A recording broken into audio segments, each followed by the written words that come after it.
When Jesus used word poor, he did so against them, protect and support them, guide and lead them through life.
What does it mean to be poor in spirit?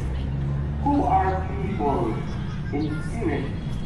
Why are they blessed? When Jesus used word poor, he did so against the entire background of Old Testament theology. The poor of God, unknowing in the Old Testament, were those individuals who did not rely on any worldly means to face life's difficulties and challenges. They did not trust in material wealth, military strength, or political influence.